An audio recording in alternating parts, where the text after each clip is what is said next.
Аяғылы телесерджилер эфирде хаберлер студияда мен Фатиме Сейдаметова Челшан вешіндікі саатқа бойлы малымат.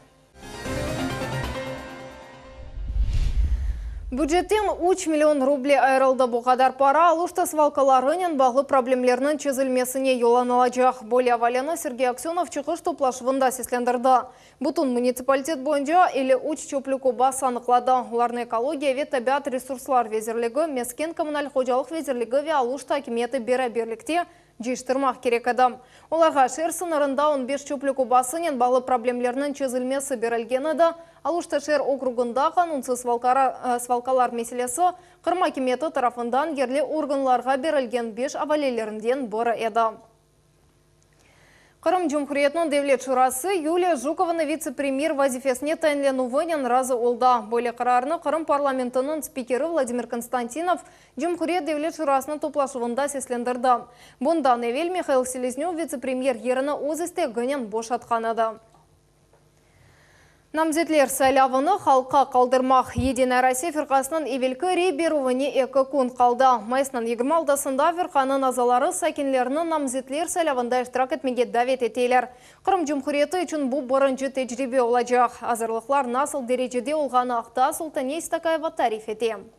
Бақчисарай шәрінің 7-ші сайлав бөлігі сайлавчыларны қабыл етмеге азыр. Мұнда енді рей беру үшін құтулар, кабиналар ерлештірілді. Вен намзетлерінің жедвелі азыр. Комиссия азалары çalışалар, азырлықлар фаал суретте алып барыла. Все участки сегодня уже комиссия работает.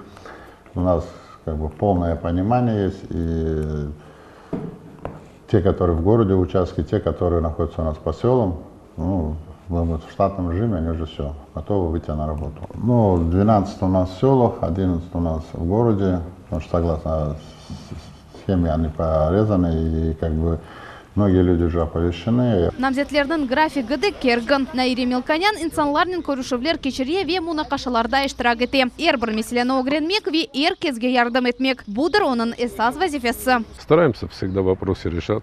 Вот 26-го результат видно будет. Я надеюсь, что все будет нормально. Мы стараемся всегда проблемы решаться, жители, избиратели. Там показатель будет тот нашего работы и результат работы. Дионис Александров яшайшыны көй ходжалығына бағышлады. Ярмадының жемаат яшайшында файл суретте иштирак ете. Эсас саяси мақсат генчлерге ватанпервер дойғысын ашламақ, ветеранларға векелері аз олған әйелерге ярдым етмектір. Оның фікірінше бұл әйелер мен мақсатлар ярмадамыздың сәкенлері үшін файдалы олacak. Знаю, изучаю, какая ситуация в наших поселениях в целом и в районе тоже. Есть там вопросов очень много, которые можно элементарным путем решить. Есть возможность нашу жизнь еще лучше исправить, поправить, все проблемы брать на вооружение, и разрешение этих вопросов есть все механизмы. Эвелден рей беру аққында ерлі сәкенлер білелер. Енді намзетлер жедвеліні угренделер. Бұл базар күні рей бермеге планлаштыралар. Да, в принципе, наверное, женой приду. Благоустройству города. То есть уже видны результаты. Строятся детские площадки, дороги ремонтируются. В принципе, пусть это все продолжается. Не останавливаться на достигнутом. Эвелден рей беруны тек Единая Россия фирқасы кечере. Сәкенлер өз намзетлеріні сечелер. Сайлав майыс 26 күні кечежек. Эвелден рей берувде ғалип шыққан намзетлер Единая Россия фирқасыны Девлет акимет органлары веерлі өз ұзыны идаре ету. Девлет акиметі органларына сайлавда тақдим етежеклер. Султаней Стакаева, Магомед Нестуров, Миллет үшін. Сурияден балалар реабилитация үшін Қырымға келділер. Дамаск шерінден келген учақта 9 бала весе кыз озғары жібар адам. Бұл баларының бірінші группасыдыр. Олар Қырымға Жұмхуриетіміздің елбасшысы Сергей Аксенов ве Сурия Араб Жұмхуриетінің акиметі арасында тызылген аңлашма черчевесінде келділер. Арберекетлер девамында зарар көрген балаларының бірабер Девлет Дума мебусы Наталья Поклонская бұлынды. Практически у каждого ребенка последствия от ранений. Многие детки с такими повреждениями, которые не позволяют самостоятельно передвигаться. У нас с этой группы осталось 2 ребенка в Москве, потому что там очень сложное ранение, сложнейшее. Там стоит вопрос спасения уже жизни ребенка, потому что в Сирии невозможно было оказать эту медицинскую помощь. Балаларны ве оларның ана бабаларны кезлеп шерінде морской шифаханесінде ерлештірежеклер анда зарар көргенлерінің тедавиленуы üçün ершей азыр. Это санаторий, который находится в ведении Минздрава Крыма. Он многопрофильный. Все выпускные эпикризы санаторий получил, специалисты готовы, палаты подготовлены. Балалар Қырымда 20 күн болуына жағлар, умумен бұл сене Қырымның сағламлаштыруф мәселелерінде Сурия Араб Жұмхуриятынден елі балаве 40 яраланған арби қызметші бедава реабилитация кечедек. Илми Тетқиқ институт өзінің 15 елығыны қайдете. Еледен зияде алим онлайн конференцияда іштірак етті. Бүгін олар филология, Қырым татарларының ве Қырымның башқа сайысы аз олған этнослар тілерінің тарихы ве медениеті сасында яңы малымат тағдиматталар. Яңы илми тетқиқатлар ақтаны Жие Исаева тарифете.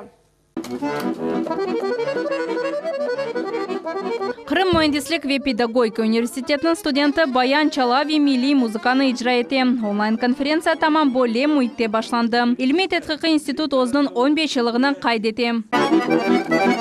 Қырым Mühendislik ve Pedagogika университеті янындаки институтның іші 2004 сенесі башланды. Бұйылар девамында әлімдер туған тіл сасында чоқ тешвиқат яптылар. Институтның әсас мақсады Қырым татар ве Қырымның сайысы аз олған халқларының тілеріні ғайрыдан түкленілуі.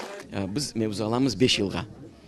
Adam mevzu algan son 5 yıl devamında çalışa ve ondan son monografiya şeklinde teslim etmek gerek özünün çalışmasını. Şayet 15 yıldan beri çalışamız ve onlarla aytacağım yüzlerle kitap neşir etti bizim neyi?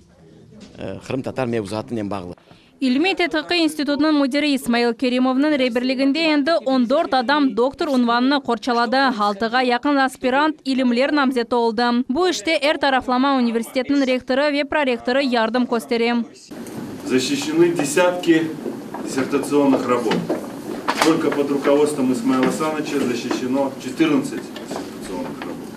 Мұнда актуаль тіл мәселелері бойынша монографик тәқиқатлар, Қырым татар филологлар, тарихчилер ве санатшынасларының илми әсерлері нешірге азырланды.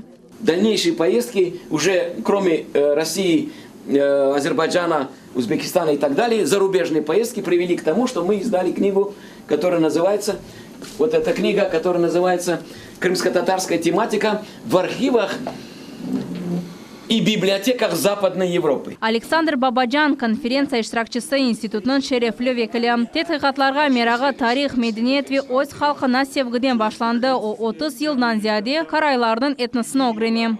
Доклад мой будет посвящен архивам. То есть я на протяжении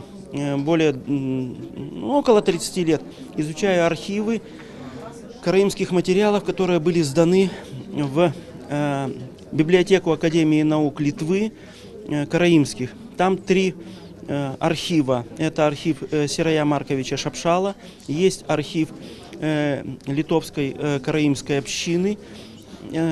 Там он огромный, вот именно о нем я как раз и собираюсь рассказать. И 3 это архив Улу Газана, то есть старшего Газана Тракайского, Шамай Фирковича. Институтта чешет сааларда олған эпсы яны тетқиқатлар, жинтықларда, сондра монографияларда нешір етілі. Бұндан сон бұл Қырым татарларының тарихы мерасы олып қалам. Жие Исаева, Эдем Исмаилов, Милет үшін. Қырым Федераль университетінде чет-ел ватандашлары арасында рус тілі бойынша олимпиада кечті. Иштиракчилер азырланув курсларына қатнайлар. Бұл ел олимпиада башқа форматта кечірілді. Ояқы басамақтаны барет олды. Біріншісі рус тілінің грамматикасы бойынша тестлер, екіншісі есе назмет ақшамы кібі кечірілді. Чет-ел студентлері ермадамыз Ақта, Беларусь шәрлерінің эсерлеріні оқыдылар. Как здесь красиво Волошты! Горы, вода и песок радуют сердце и душу, каждый ее уголок. Студентлер айтқанына көре бұл тілні огренмек қиын, ама мерақлы. Бұл енелеште ұжалар қолындан келгені қадар ярдым етелер. Интересный язык, но и чуть-чуть сложный.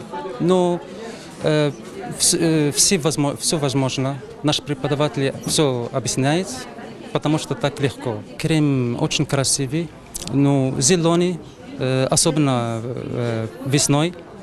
Люди здесь дружелюбные.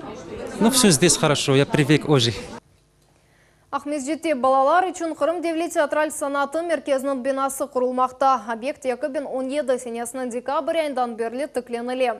Шымдықы вақыта оның азырлығы 40%-ға яқын. Бинайында стройнадзор инспекциясындан кечтім. Оның нәтижелері ақтамық бірмізні Жие Исаева тариф етежек. Зал на 290 мест. Поэтому можно пройти сейчас через малый зал. Балалар үчүн Кырым Девлет театраль санаты мерkezinin куручулугунда иштирак эткенлер энди бежерилген ишлерни көстөрөлөр. Бераберликте олар күчөк ве буюк залларны, техник ерлерни ве артистлер үчүн турмуш одаларны бакып чыкалар. Инспекцияны Кырым Жумхурияты куручулук незарети Девлет кызметинин мудири Дмитрий Буравлев кечирем. Здесь это, соответственно, трюм, куда будет убираться сцена. Бүгүнкү күнгө куручулуктун моюн басамаклары бежирилди. Дуварлар ве колонналар көтерилди. Бунун бир вакытта слав иштери ве кирпич калабы да алып барыла. Ведутся работы, значит, по прокладке инженерных коммуникаций, кабелей электроснабжения, слаботочных сетей и труб водоснабжения и канализации. Планируется начало работ по витражным системам и фасадным системам здания. Мында 40-ка якын тәҗрибеле куручу ве махсус техника чалыша. Шымды бутун күч яхшы нәтижеге doğrulтыла. Дмитрий Буравлевның сөзләренә күрә yetishmemizlikler бар, һәм алар җитди дигел. На данный момент, по нашей оценке, темпа недостаточно. Потому что сейчас на объекте строительства находится не более 40 человек, там 42, по-моему, по сообщению застройщика. Для того, чтобы тот темп, который они должны выдержать, соблюсти, здесь должны находиться, я думаю, что более 100 человек одновременно производить работы. Застройщику в ближайшее время будет выдано предписание на устранение. Значит, они с проектировщиком должны принять решение, каким образом устранить выявленные замечания. А по сути, конечно, окончание проверки у нас будет через 10 рабочих дней. Binanın ok tarafı Gorka sokağına ve Devlet Şurasının binası ogundaki meydanға çıkan. Kuruculuk alı barılığında etraftaki uslup nazarga alına. Театраль санат binasının Санкт-Петербурглы kuruculuk şirketi алып бара. Onun içinde 100 ve 300 yerlik zallar, repetisiyalar üçün yerler, anbar ve istisal odaları, hem de yerastı parkovkası planlaştırıldı. Leyhanın fiyatı 90-130 milyon rubleni teşkil eti. Merkez ағымдaki yılının dekabr ayında tapşırılmak gerek. Naciye Исаева, Эльдар Заитов, Millet için. Алуштада полислер озны өлдірмеге істеген қадының әрекетлеріне yol қоймадылар. Қадын көпірінің қорасындан кечкен ада. Yol патруль қызметінің инспекторлары есе девамлы вақытта оны оплап, яқын келділер ве бірден кенарға чекіп алдылар. Лейтенант Мухмедин Каригов қадыны көпірінің пәделер қысмына чықарды. Қаза ерне әжелетті бей ярдым бригадасы чағырылды. Шымды қадының сағлығы ерінде. Крымның хоккей командасы Бутун Русия фестивалінде мукафат қазанды. Крымский волки тақымы ярмадамызны геже хоккей лигасында тақдим етті. Фестиваль Сочи шерінде кечті, тақым кубы қазанмақ үшін мешақатлы ел кечті. Енді Крымда хоккей ойыншыларының мукафатнен санай саясет везірі тақдирледі. Тәфсилатлы малюмат Невбеті келіп хамызда. Центр зоны не получается. Кочкин. Ух ты! Крымский волки тақымы Сочи шерінде біз аренасында мирақлы вехатты көреш бұ хоккейнің есас чизгісі бұ спорт чешітінде эмбеден эм рухи жиет мұйым. Крымский волк енді 10 yıldan ziyade біз üstünde. Bu en stabil Kırım takımlarından biridir. Onun terkibi aman denişmedi demege mümkün. Buz üstünde en esas oyuncularının birini anlağanıdır. Не только бегать, забивать, но надо же не позволить забить другим. Нельзя допускать даже мысли о том, что соперник напротив тебя обязательно слабее, и всех мы победим. Так не бывает. Biz meydandan oyuncular medalsız ketmey. Onlar regional ve endi Rusiyeli turnirlerinde mükafatlar kazanalar. Sochi şehrinde 8 Butun Rusiya gece hokeyinin ligası festivalinde Kırım sporçuları birinci yerini aldılar. Sonki saniyelerde Ингушетия Cumhuriyetinden galibiyetini çekip aldılar. Для нехоккейного совершенно региона команда заняла первое место, выиграла малый кубок в Сочи, популяризирует хоккей в частности и спорт вообще, поэтому я горд за наших парней. Gece hokey ligası festivalinde memleketimizin 76 binden ziyade iştirakçı katnaştı. Bizim takımız Любитель 40+ divizionunda yarışlandı. Miraqlısı şundaki takımның orta yaşı 49'dır. На сегодняшний день очень много появилось людей, которые приезжают с материка, которые хотят играть, воспитывать детей, которые играли там, в Питере, в Москве, в Омске. Вот. Ребята приезжают, готовы тренировать, поднимать уровень здесь детских хоккея. Вот. Но нужны площадки, момент истины, нужны ледовые арены. Яны oyun meydanları açıluvнен Кырым хоккейны яны севиеге көтерілежек. Эльмас Аблакимова, Рамазан Аливапов, Милет үшін. Шымдылық бұл мәліматының епседі кележек қаберлер программасының қачырманыз бұзылы олыныз.